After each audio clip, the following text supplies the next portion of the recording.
Hindi pa man nga din pinapalabas ang Hello Love Again, ay sobrang kinakikiligan na nga ang tandem nila Alden Richards at Catherine Bernardo, ang pagbabalik ng tambalan nila matapos ang 5 taon.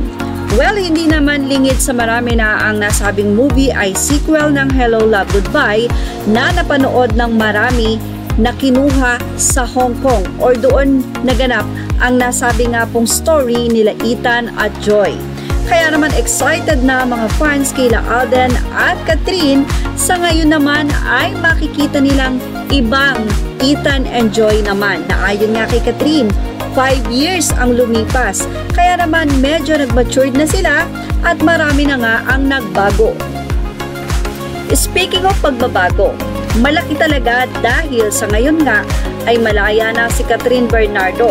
Kaya naman itong si Alden Richards ay todo nga pa ang forma kay Catherine na mataan ng mga fans ang parehong singsing nila Alden at Catherine Bernardo na kulay itim na ito nga daw ay ibinigay ni Alden kay Catherine.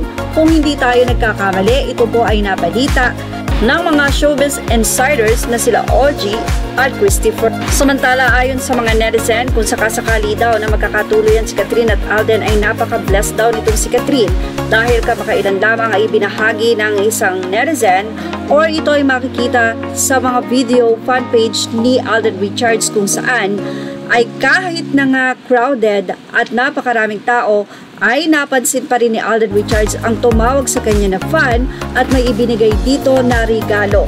Ganyan ngang kabuti ang puso ni Alden Richards na kahit na sobrang busy nito, pag tinawag mo ang pangalan niya ay lilingon at lilingon ito.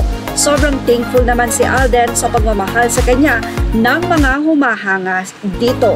Tiningala pa ulit ni Alden ang nasabing fan at nagpasalamat.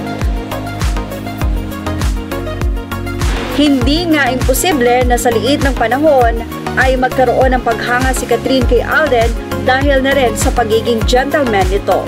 Ano masasabi nyo rito? Ilagay na ang opinion sa ating comment section. Images are all credit to the rightful owners and thank you for watching Showbiz Now.